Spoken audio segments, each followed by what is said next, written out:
ओम शांति। आज 18 अक्टूबर 2020 की अव्यक्त मधुर महावाक्य। रिवाज है 7 अप्रैल 1986। पहले सुनते हैं अव्यक्त महावाक्य के कुछ मुख्य पॉइंट्स। आज बाबा ने कहा, तपस्वी मुहूर्त का अर्थ है तपस्या द्वारा शांति के शक्ति की किरणें चारों ओर फैलती हुई अनुभव में आवे। सिर्फ स्वयं के प्रति या स्वरूप बन शक्ति लेना व मिलन मनाना वो अलग बात है, लेकिन तपस्वी स्वरूप औरों को देने का स्वरूप है। फिर बाबा ने कहा, अब यह चार्ट रखो कि खुशी का खजाना, शांति का खजाना, शक्तियों का खजाना, ज्ञान का खजाना, गुणों का खजाना, सहयोग देने का खजाना कितना बांटा अर्थात कितना बढ़ाया। बाप दादा फिर से समय का इशारा दे रहे हैं। अगर अब तक भी विधातापन की स्थिति का अनुभव नहीं किया तो अनेक जन्म विश्व राज्य अधिकारी बनने के पद्मापदम भाग्य को प्राप्त नहीं कर सकेंगे। बाबा ने कहा, अगर अभी तक लेने के संस्कार कोई भी रूप में है, नाम लेवता, शान लेवता व किसी भी प्रकार के लेवता के संस्कार विधाता नहीं बनाएंगे।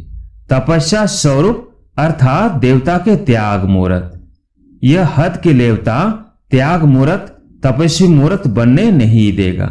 इसलिए तपस्वी मुहूर्त अर्थात हद के इच्छा मात्रम अविद्या रूप जो लेने का संकल्प करता वो अल्पकाल के लिए लेता है, लेकिन सदा काल के लिए गंवाता है। हेडलाइन, तपस्वी मुहूर्त त्याग मुहूर्त विधाता ही विश्व राज्य अधिकारी। अब मुरली सुनते हैं विस्तार से। आज रूहानी समा अपने रूहानी परवानों को देख रहे हैं। सभी रूहानी परवाने समा से मिलन मनाने के लिए चारों ओर से पहुंच गए हैं। रूहानी परवानों का प्यार रूहानी समा जाने और रूहानी परवाने जाने। बाप दादा जानते हैं कि सभी बच्चों के दिल का स्नेह आकर्षण कर इस अलौकिक मेले में सभी को लाया है। यह अलौकिक मेला अलौकिक बच्चे जाने और बाप जाने। दुनिया के लिए यह मेला गुप्त है। अगर किसी को कहो रूहानी मेले में जा रहे हैं तो वो क्या समझेंगे? यह मेला सदा के लिए माला माल बनाने का मेला है। यह परमात्मा मेला सर्व प्राप्ति स्वरूप बनाने वाला है। बाप दादा सभी बच्चों के दिल के उमंग उत्साह को देख रहे हैं। हर एक के मन में स्नेह के सागर की लहरें लहरा रही हैं। यह बाप दादा देख भी रहे हैं और जानते भी हैं कि लगन ने विघ्न विनाशक बनाए मधुवन निवासी बना लिया है। सभी की सब बातें स्नेह में समाप्त हो गई। एवर रेडी की रिहर्सल कर दिखाई। एवर रेडी हो गए हो ना? यह भी स्वीट ड्रामा का स्वीट पाठ देख बाप दादा और ब्राह्मण बच्चे हर्षित हो रहे हैं। स्नेह के पीछे सब बातें सहज भी लगती है और प्यारी भी लगती। जो ड्रामा बना वो ड्रामा वाह! कितनी बार ऐसे दौड़े दौड़े आए हैं। ट्रेन में आए हैं या पंखों से उड़कर आए हैं। इसको कहा जाता है जहां दिल है वहां असंभव भी संभव हो जाता है। स्नेह का स्वरूप तो दिखाया, अब आगे क्या करना है? जो अब तक हुआ वो श्रेष्ठ है और श्रेष्ठ रहेगा। अब समय प्रमाण सर्वस्नेही सर्वश्रेष्ठ बच्चों से बाप दादा और विशेष क्या चाहते हैं? वैसे तो पूरी सीजन में समय प्रति समय इशारे देते हैं। अब उन इशारों को प्रत्यक्ष रूप में देखने का समय आ रहा है। स्नेही आत्माएं हो, सहयोगी आत्माएं हो, सेवाधारी आत्माएं भी हो। अभी महातपस्वी आत्माएं बनो। अपने संगठित स्वरूप के तपस्या की रूहानी ज्वाला से सर्व आत्माओं को दुख अशांति से मुक्त करने का महान कार्य करने का समय है। जैसे एक तरफ खूने नायक खेल की लहर बढ़ती जा रही है, सर्व आत्मा अपने को बेसहारे अनुभव कर रही है। ऐसे समय पर सभी सहारे के अनुभूति कराने के निमित्त आप महान तपस्वी आत्मा हो। चारों ओर इस तपस्वी स्वरूप द्वारा आत्माओं को रूहानी चैन अनुभव कराना है। सारे विश्व की आत्मा प्रकृति से, वायुमंडल से, मनुष्य आत्माओं से, अपने मन के कमजोरियों से, तन से बेचैन है। ऐसी आत्माओं को सुख चैन की स्थिति का 1 सेकंड भी अनुभव कराएंगे तो आपका दिल से बार बार शुक्रिया मानेंगे। वर्तमान समय संगठित रूप के ज्वाला स्वरूप की आवश्यकता है। अभी विधाता के बच्चे विधाता स्वरूप में स्थित रह हर समय देते जाओ। अखंड महान लंगर लगाओ, क्योंकि रॉयल भिखारी बहुत है। सिर्फ धन के भिखारी भिखारी नहीं होते, लेकिन मन के भिखारी अनेक प्रकार के हैं। अप्राप्त आत्मा प्राप्ति के बूंद की प्यासी बहुत है। इसलिए अभी संगठन में विधातापन की लहर फैलाओ। जो खजाने जमा किए हैं वो जितना मास्टर विधाता बन देते जाएंगे उतना भरता जाएगा। कितना सुना है, अब करने का समय है। तपस्वी मूर्त का अर्थ है तपस्या द्वारा शांति की शक्ति की किरणें चारों ओर फैलती हुई अनुभव में आए। सिर्फ स्वयं के प्रति याद स्वरूप बन शक्ति लेना व मिलन मनाना वो अलग बात है, लेकिन तपस्वी स्वरूप औरों को देने का स्वरूप है। जैसे सूर्य विश्व को रोशनी की और अनेक विनाशी प्राप्तियों की अनुभूति कराता है, ऐसे महान तपस्वी रूप द्वारा प्राप्ति के किरणों की अनुभूति कराओ। इसके लिए पहले जमा का खाता बढ़ाओ। ऐसे नहीं, याद से व ज्ञान के मनन से स्वयं को श्रेष्ठ बनाया, मायाजीत विजयी बनाया। इसी में सिर्फ खुश नहीं रहना, लेकिन सर्व खजानों में सारे दिन में कितनों के प्रति विधाता बने। सभी खजाने हर रोज कार्य में लगाए, वह सिर्फ जमा को देख खुश हो रहे हैं। अब ये चार्ट रखो कि खुशी का खजाना, शांति का खजाना, शक्तियों का खजाना, ज्ञान का खजाना, गुणों का खजाना, सहयोग देने का खजाना कितना बांटा अर्थात कितना बढ़ाया। इससे वो कॉमन चार्ट जो रखते हो वो स्वतः ही श्रेष्ठ हो जाएगा। पर उपकारी बनने से स्व उपकारी स्वतः ही बन जाते। समझा? अभी कौन सा चार्ट रखना है? यह तपस्वी स्वरूप का चार्ट है, विश्व कल्याणकारी बनना। तो कितने का कल्याण किया? वह 100 कल्याण में ही समय जा रहा है। 100 कल्याण करने का समय बहुत बीत चुका, अभी विधाता बनने का समय आ गया है। इसलिए बाप दादा फिर से समय का इशारा दे रहे हैं। अगर अब तक भी विधातापन की स्थिति का अनुभव नहीं किया तो अनेक जन्म विश्व राज्य अधिकारी बनने के पद्मापदम भाग्य को प्राप्त नहीं कर सकेंगे, क्योंकि विश्व राजन विश्व के माता पिता अर्थात विधाता है। आपके विधातापन का संस्कार अनेक जन्म प्राप्ति कराता रहेगा। अगर अभी तक लेने के संस्कार कोई भी रूप में है, नाम लेवता, शान लेवता व किसी भी प्रकार के लेवता के संस्कार विधाता नहीं बनाएंगे। तपस्या स्वरूप अर्थात देवता के त्याग मूर्त, यह हद के लेवता त्याग मूर्त तपस्वी मूर्त बनने नहीं देगा। इसलिए तपस्वी मूर्त अर्थात हद की इच्छा मात्र अविद्या रूप जो लेने का संकल्प करता वो अल्प काल के लिए लेता है, लेकिन सदा काल के लिए गंवाता है। इसलिए बाप दादा बार बार इस बात का इशारा दे रहे हैं।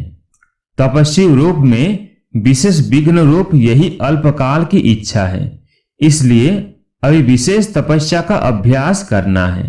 समान बनने का यह सबूत देना है। स्नेह का सबूत दिया, यह तो खुशी की बात है। अभी तपस्वी मूर्त बनने का सबूत दो। समझा? वैराटी संस्कार होते हुए भी विधातापन के संस्कार अन्य संस्कारों को दबा देंगे। तो अब इस संस्कार को इमर्ज करो। समझा? जैसे मधुवन में भाग कर पहुंच गए हो, ऐसे तपस्वी स्थिति की मंजिल तरफ भागो। अच्छा, भल पधारे। सभी ऐसे भागे हैं जैसे कि अभी विनाश होना है। जो भी किया, जो भी हुआ, बाप दादा को प्रिय है, क्योंकि बच्चे प्रिय हैं। हर एक ने यही सोचा है कि हम जा रहे हैं, लेकिन दूसरे भी आ रहे हैं, यह नहीं सोचा। सच्चा कुंभ मेला तो यहाँ लग गया है।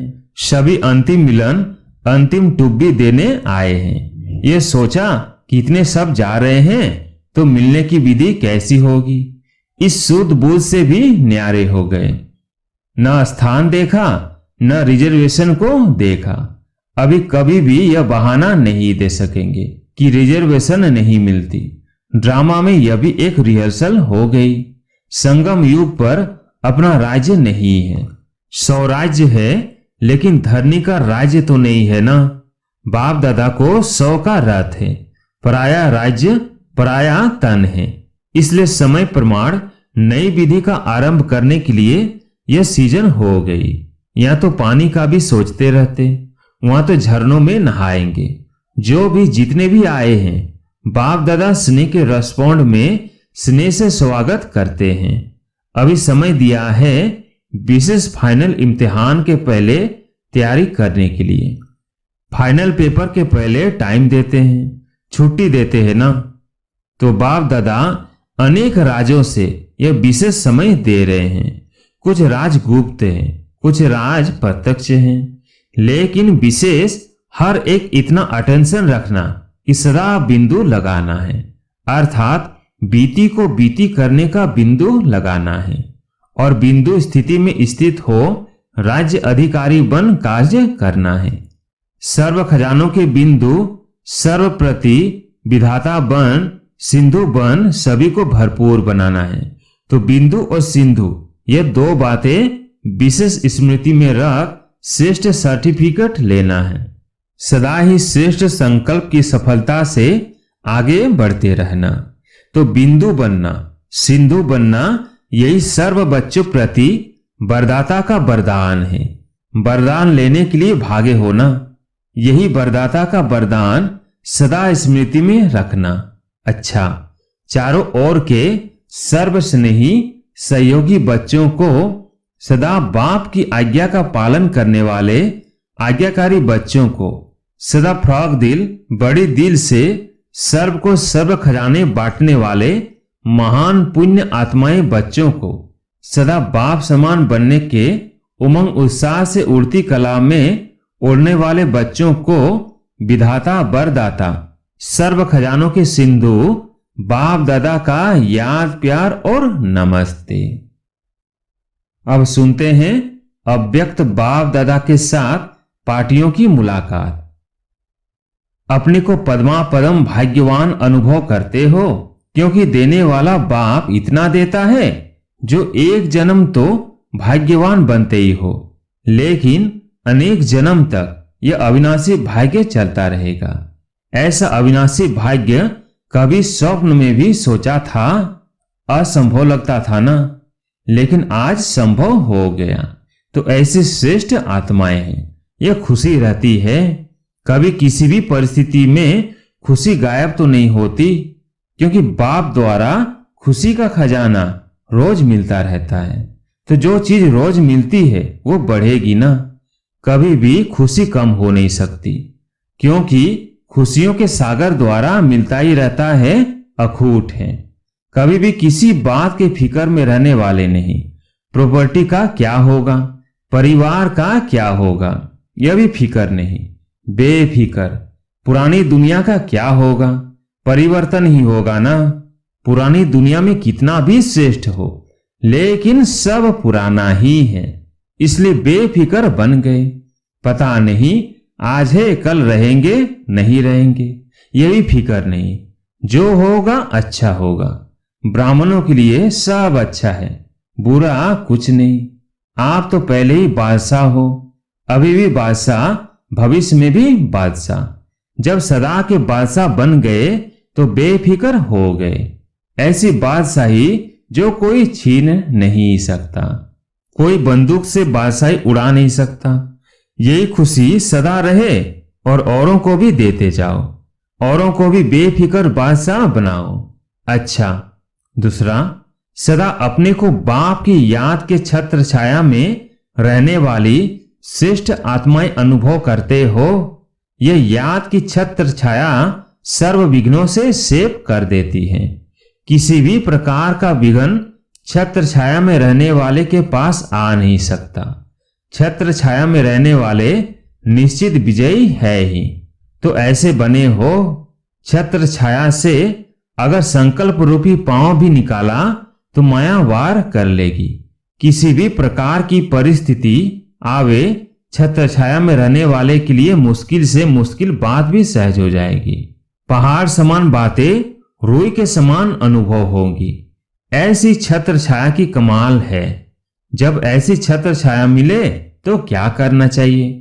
चाहे अल्पकाल की कोई भी आकर्षण हो, लेकिन बाहर निकला तो गया, इसलिए अल्पकाल की आकर्षण को भी जान गए हो। इस आकर्षण से सदा दूर रहना। हद की प्राप्ति तो इस एक जन्म में समाप्त हो जाएंगी। बेहद की प्राप्ति सदा साथ रहेंगी। तो बेहद की प्राप्ति करने वाले अर्थात छत्र छाया में रहने वाले विशेष आत्माएं हैं, साधारण नहीं। यह स्मृति सदा के लिए शक्तिशाली बना देगी। जो सिगिल्दे लाडले होते हैं वो सदा छत्र छाया के अंदर रहते हैं। याद ही छत्र छाया है। इस छत्र छाया से संकल्प रूपी पांव भी बाहर निकाला तो माया आ जाएंगी। यह छत्र छाया माया को सामने नहीं आने देती। माया की ताकत नहीं है छत्र छाया में आने की। वो सदा माया पर विजयी बन जाते हैं। बच्चा बनना अर्थात छत्र छाया में रहना, यही बाप का प्यार है जो सदा बच्चों को छत्र छाया में रखते हैं। तो यही विशेष वरदान याद रखना कि लाडले बन गए, छत्र छाया मिल गए। यह वरदान सदा आगे बढ़ाता रहेगा। विदाई के समय सभी ने जागरण किया। आपके भक्त जागरण करते हैं तो भक्तों को सिखाने वाले तो इष्ट देव ही होते हैं। जब यह इष्ट देव जागरण करे तब भक्त कॉपी करे। तो सभी ने जागरण किया अर्थात अपने खाते में कमाई जमा की। तो आज की रात कमाने की सीजन की रात हो गई। जैसे कमाई की सीजन होती है तो सीजन में जागना ही होता है। तो यह कमाई की सीजन है, इसलिए जागना अर्थात कमाना। तो हरेक ने अपनी अपनी यथाशक्ति जमा किया और यही जमा किया हुआ महादानी बन औरों को भी देते रहेंगे और स्वयं भी अनेक जन्म खाते रहेंगे। अभी सभी बच्चों को परमात्मा मेले के गोल्डन चांस की गोल्डन मॉर्निंग कर रहे हैं। वैसे तो गोल्डन से भी डायमंड मॉर्निंग है। स्वयं भी डायमंड हो और मॉर्निंग भी डायमंड है और जमा भी डायमंड ही करते हो तो सब डायमंड ही डायमंड है, इसलिए डायमंड मॉर्निंग कर रहे हैं।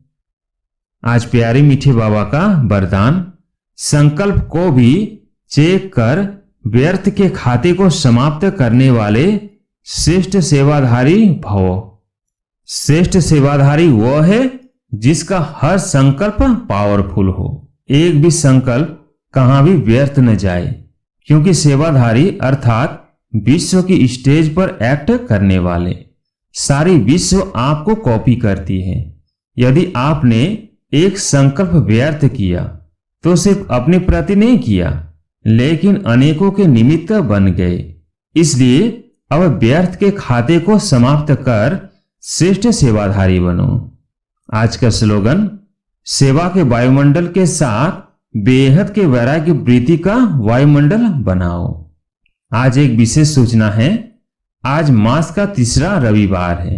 सभी राजयोगी तपस्वी भाई बहने साय 6:30 से 7:30 बजे तक विशेष योग अभ्यास के समय मास्टर सर्वशक्तिवान के शक्तिशाली स्वरूप में स्थित हो प्रकृति सहित सर्व आत्माओं को पवित्रता की किरणें दे, शतो प्रधान बनाने की सेवा करें। अच्छा, ओम शांति।